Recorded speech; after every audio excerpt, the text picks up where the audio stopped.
Jesus, refuge of the weary, blessed Redeemer whom they love, fountain in life's desert dreary, Savior from the world above.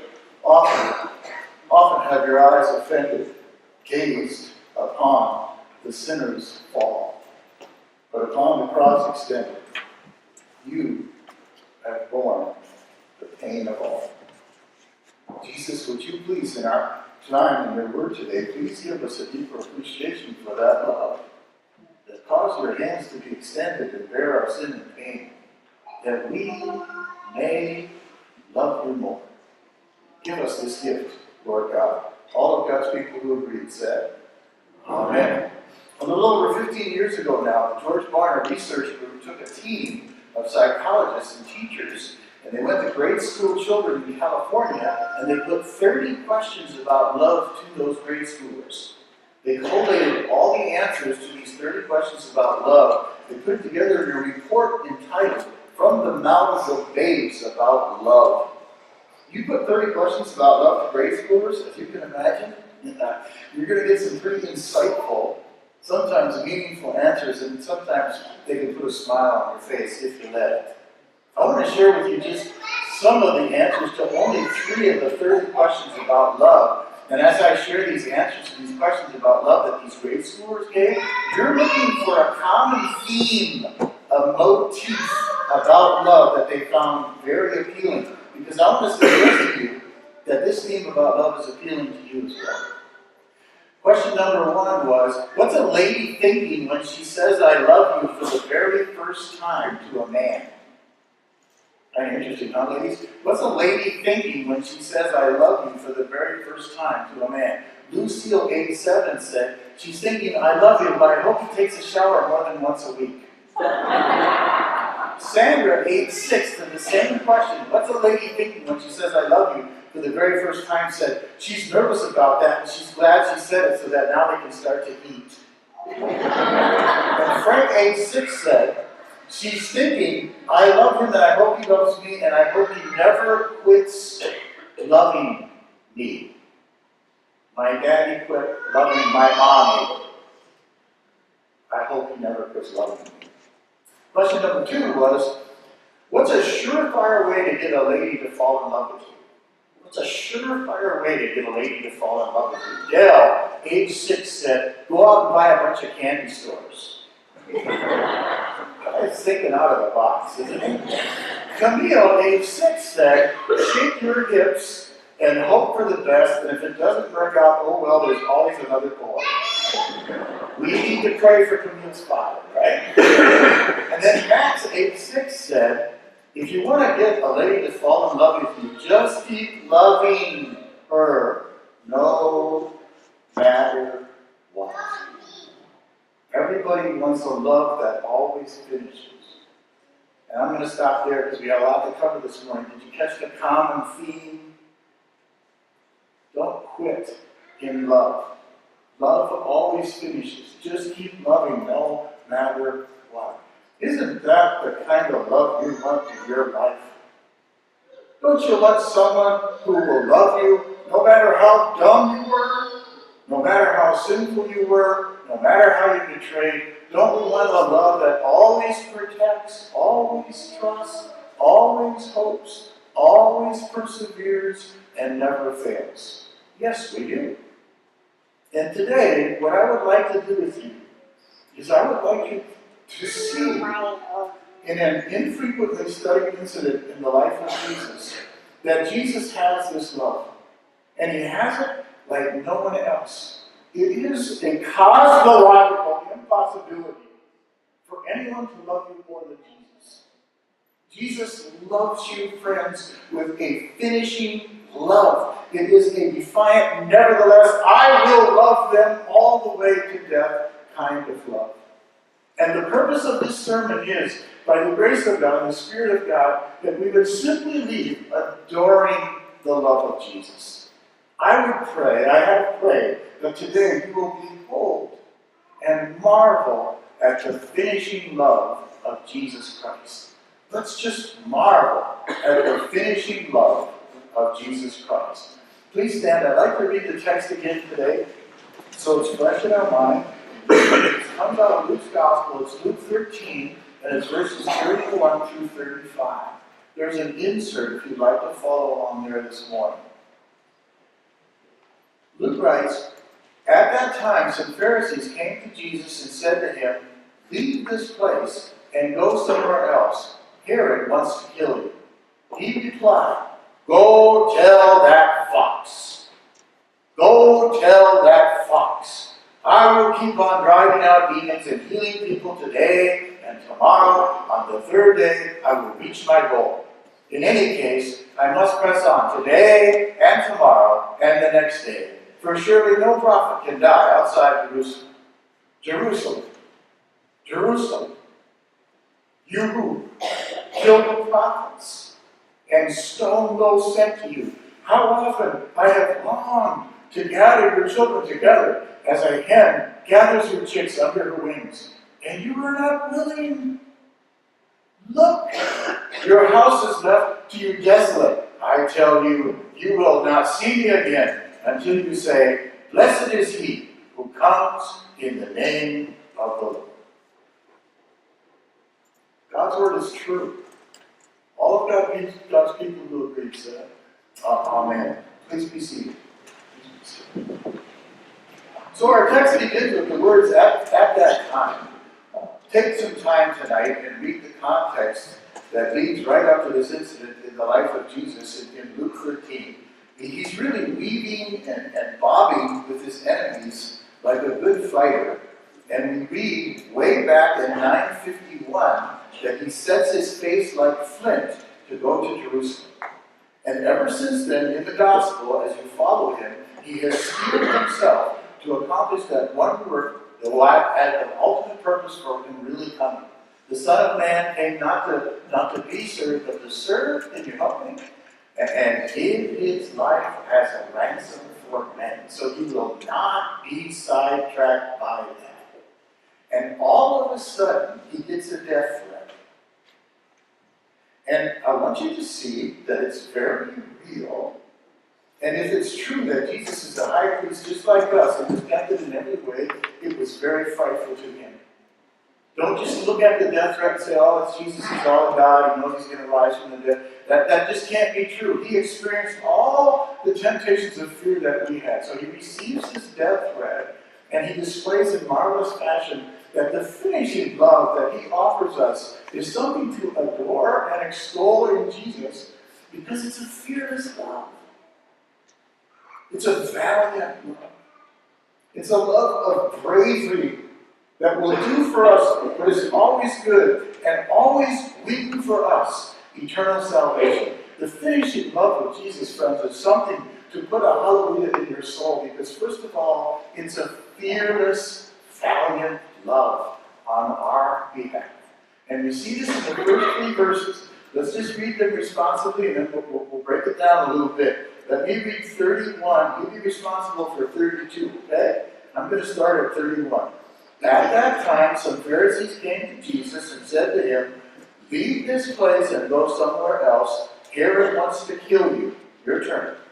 He replied, "Go tell that fox, I will keep on driving out demons and healing people today and tomorrow. And on the third day, I will reach my goal." I'm going to read 33 here, okay? "In any case, I must press on today and tomorrow and the next day, for surely no prophet can die outside Jerusalem." Now, who does the death threat come from? Please notice that. The death threat comes from whom? You can say it out loud. You have pastoral permission to talk. The Pharisees. The Pharisees were the enemies of Jesus. If you read Luke's Gospel, he reserves some of his most acidic, caustic words for them. He even calls them tombs with no marking, so that they're beautiful on the outside, but inside they're rotting bones. That's not a Dale Carnegie kind of thing to say to anyone, but he just lambasts them. So it's curious, why would the Pharisees come to alert Jesus that Herod has put a price on his head and he's out to kill him? The debate goes on. We don't know for sure. Some think that the Pharisees were lying just to move him out of their territory so they could win again the popularity of the people. That could be. We also know that not all the Pharisees were antagonistic towards Jesus. In the end, it was the Pharisee, Nicodemus, who came and got him and saw that he was buried properly. So maybe it's a sincere revelation of this threat that Herod has made. We don't know. We don't have time to explore all the options, as interesting as they are. But we do know this. It would have been tremendously fearful for Jesus. He would have come face to face with something that most of us would have backed away from in a heartbeat. We understand that better when we understand who this is as Herod. This is not Herod the Great, the one who was around when Jesus was born and slaughtered all the babies outside of Jerusalem. He died, that's Herod the Great, he dies about 4 BC. That Herod the Great, before he died, had 43 children by 10 or 11 wives. Historians can't make up their mind if he had 10 or 11. But he had 43 children, and this is one of those children. After Herod died, he really was only in love with one of his 10 or 11 wives. She was Miriam. He married her when she was 15, and he had 5 children with her in 7 years. Then he figured she was trying to usurp his power. He was distrustful of her, so he gave her a Russian smile. He killed his own wife. He thought that his mother-in-law was trying to lead a cute coup against him, so he gave her a Russian smile. He thought 2 of his sons were trying to lead a revolt against him, so he had them murdered as well, and another one murdered right before he died because he felt he was leading a revolt against him as well. Caesar Augustus, the friend of Herod, once said, "It's safer to be Herod's pig than one of his children, because in that way at least you can stay alive longer." That's Herod the Great, and Herods that followed that learned to lead and govern in that way. After Herod dies, 3 of his 43 children, 3 of his sons, go to Caesar, to Rome, to divide up the pie from the territory that used to be his. And 3 of them, they're all named Herod. Herod liked to hear his name. He was pretty narcissistic. So all of his sons basically have Herod. And the 3 that received the territory around Jesus, if I could see the map on the next slide, and it's also on your outline as well. I wasn't sure how this map is going to show up on the next slide. If we can get the next slide, then you have the map on your sheet. Okay, you have the map on your sheet. If you look at the map on your sheet, you'll see that Herod, there it is. Clap for that, everybody. Miracles never stop. Herod Antipas is one of the sons that gets this territory that Herod the Great ruled. Herod Antipas, he gets gifted Galilee and Perea. That's Herod Antipas. Herod Archelaus is the ruler of Samaria and Judea. And then there's a man named Philip, but Herod wanted to hear his name, so they called him Herod Philip. And he got an area up here called Trachonitis or Iturea, but it's hard to find a map of those areas and the other areas. So it's just the area of Golan here, although it didn't involve all of that territory. So you had 3 Herods who took over Herod the Great's territory. You had Herod Antipas, who got Galilee and Perea. You got Herod Philip, who got this area up here. And then you got Herod Archelaus, who got Samaria and Judea. This Herod that makes the threat on Jesus' life is Herod Antipas. Herod Antipas. He's a fearful man because he's cowardly in many ways, but he's schizophrenic. He's kind of bipolar in his narcissism.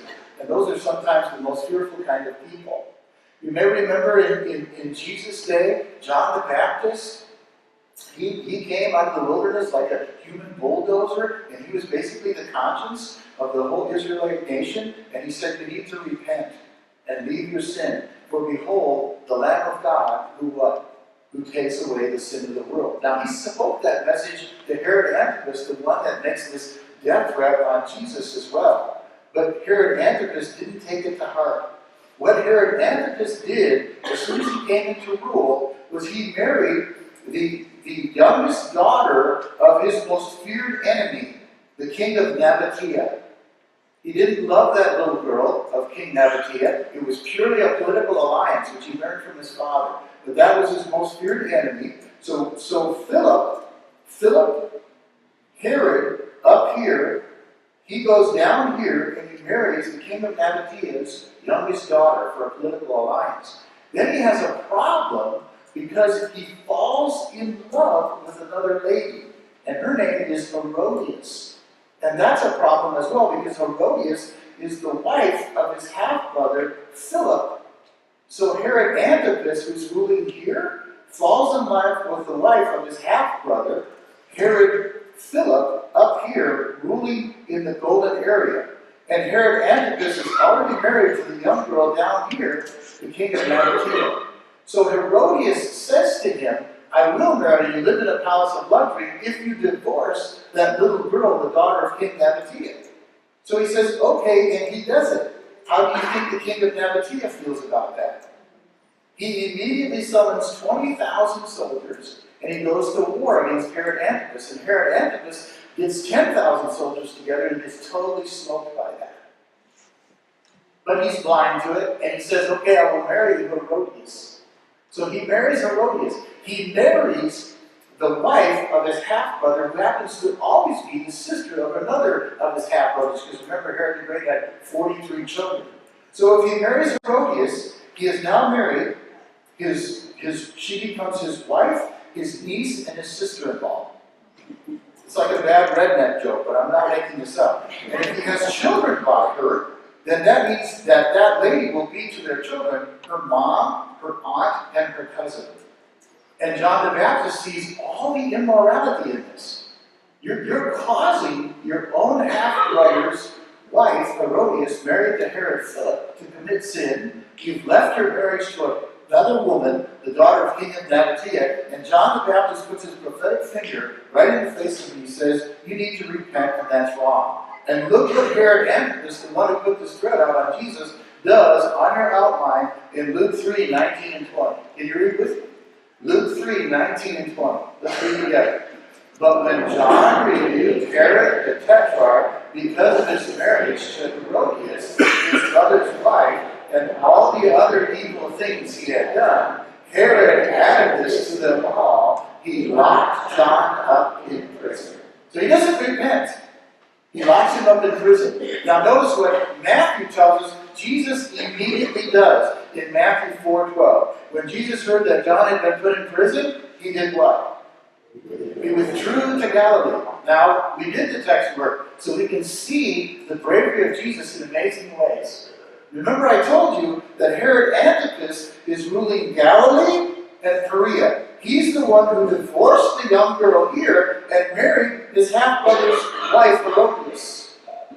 And now he's ruling here. And when he arrests John the Baptist, Jesus is down here. But where does Jesus go? He goes right into the lion's den. If you know your context. And if you know your context, you're saying, Jesus, what are you doing?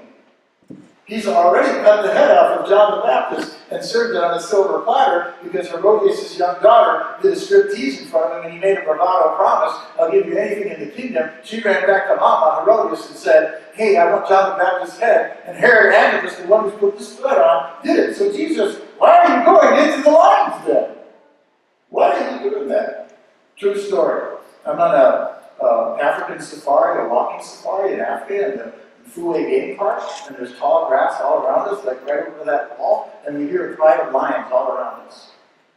And the rule was don't break your pattern from the line that you're walking on the safari. And I was so scared and I panicked so much I ran. And the bushmen that were with me laughed at me. And they gave me a new proverb. Better be seen running from the lion than being eaten by the lion. Not exactly a brave quote you want to apply to your life, but they kept saying it about me. Jesus doesn't believe that. Jesus is not afraid of the lion Herod Antipas, because he knows he needs to go there to carry out his Father's will on behalf of you. Because he has a finishing blow that is valiant and brave and fearless. And then this threat comes to him. No, now Herod Antipas, the one who already cut the head off John the Baptist, the one who's schizophrenic and bipolar, that man is now threatening your life. And what does Jesus say to him? Jesus says, go tell that fox.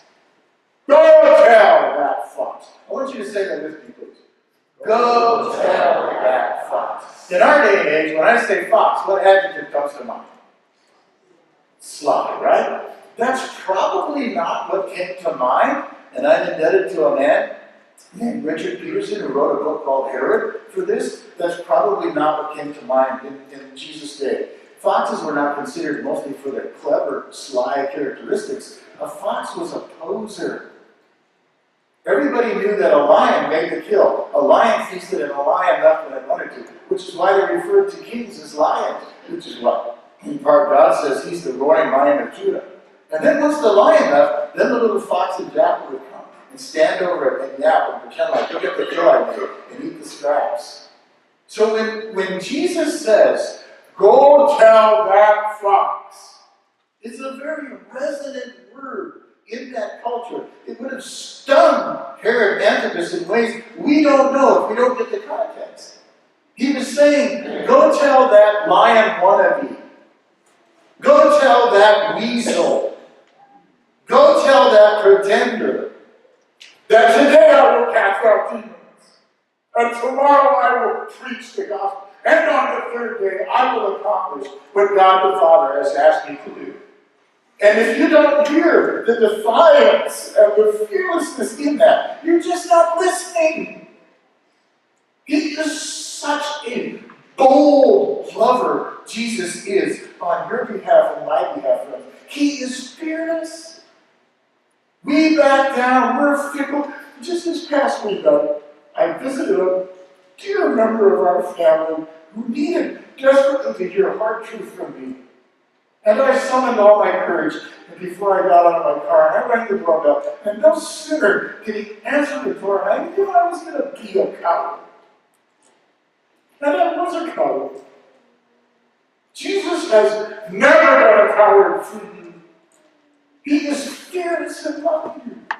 He is defiant against Lucifer, against demons, against psychotic rulers. He goes right into the lion's den. Then when a death threat is put out on him, he says, go tell that fox that I will accomplish the will of God. And he was always this way with Herod Antipas. Remember I told you that when he divorced the king of Nabatea's daughter, that king rallied 20,000 soldiers and went to battle? And then Herod Antipas, the one who makes this threat, he summons 10,000 soldiers and goes to battle with that king and gets slaughtered. Well, Jesus, later on in Luke's gospel, this is why it follows chapter 13. You'll know it now for the rest of your life. He's talking about the cost of discipleship. And he says, before you follow me, make sure and count the cost. And he says, who builds a building and doesn't have a budget? Anybody ever heard of a construction project that ran out of money? Okay, it doesn't happen today, but it happened in Jesus' day. Remember, he says that you've got to count the cost first. And then look what he says in Luke 14:31. This is fascinating. Look at this. Or suppose, Jesus said, here's a good one.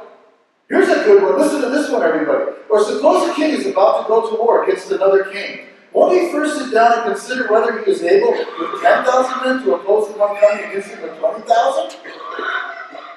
You understand where everybody thought that? You understand what they knew he was jabbing at? Because we've done the context?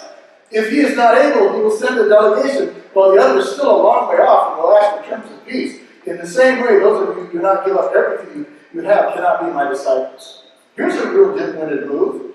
What kind of doofus would do this? What kind of king would see that his opponent has 20,000 soldiers, take 10,000 and go to battle? Who would do that?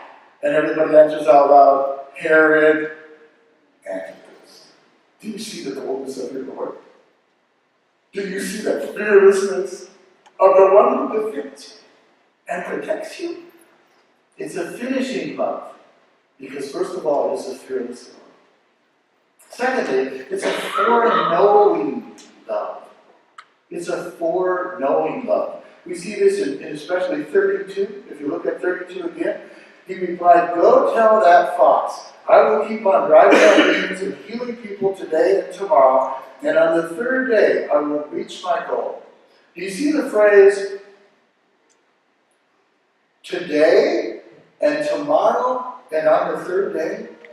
That was a colloquialism in Jesus' day. It was used for a intentionally selected short amount of time full of meaning. And it was always used by the Jews to say, this is a done deal. It's hard to, in different cultures, to match colloquialisms It's almost as hard as it is to say the word colloquialism.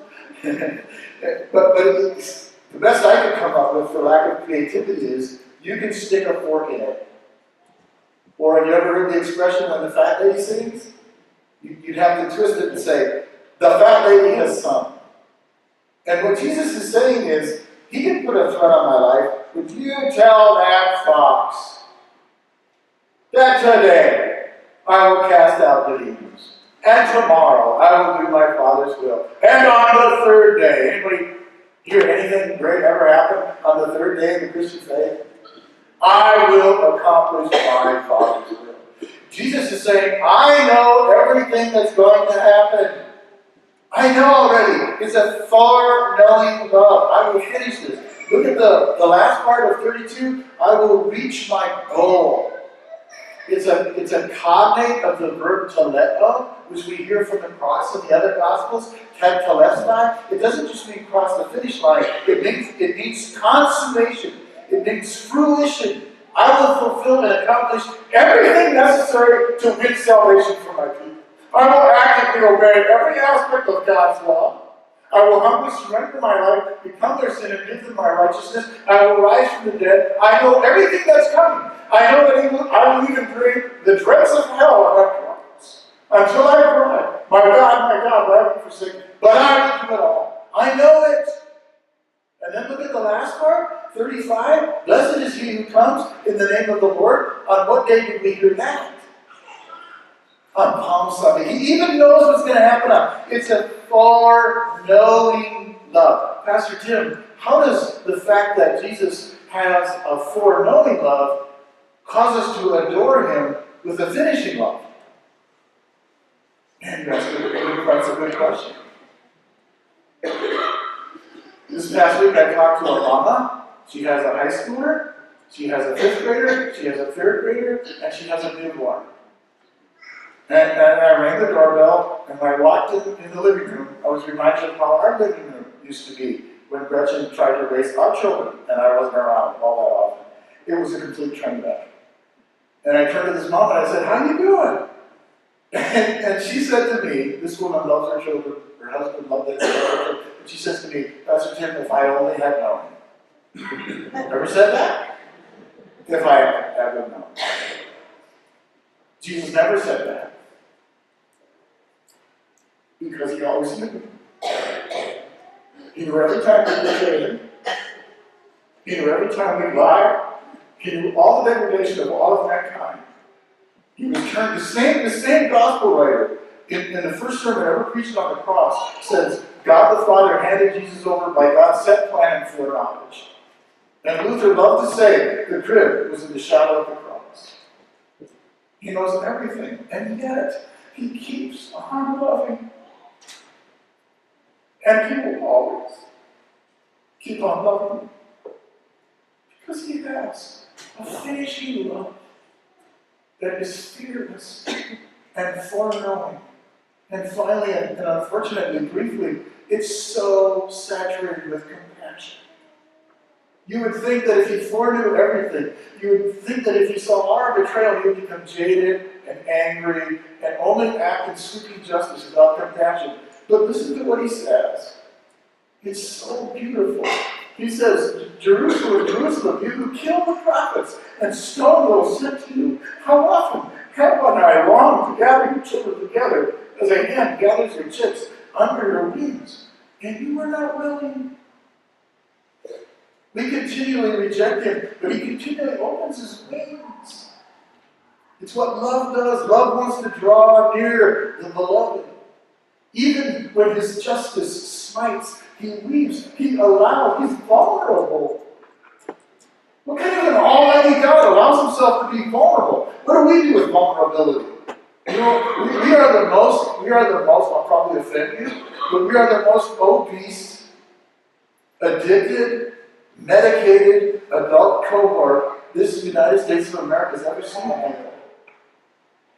And a lot of times we're doing that because we numb vulnerability. We can't be vulnerable. We always have to be in control. So we have 5 beers and a banana nut muffin or something like that, to medicate ourselves. Jesus is vulnerable. Jesus says, I love you. break my heart. But I will keep my wings of shelter and protection open for you. 3 distinct times he goes to Jerusalem. Imagine all the prophets that they slaughtered in Jerusalem in front of the Sanhedrin, and he keeps coming.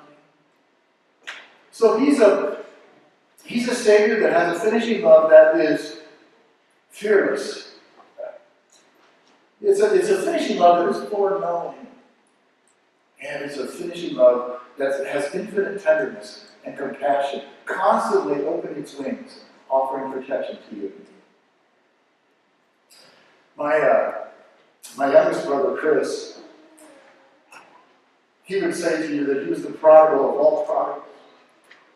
There was one time in his life when he was in Lakeside, he was in high school, there probably wasn't a foreign substance or drug that he had not shot in his veins or snorted up his nose. He was so addicted to alcohol and drugs. And he brought so much pain into the lives of our family. He almost tore our whole family apart.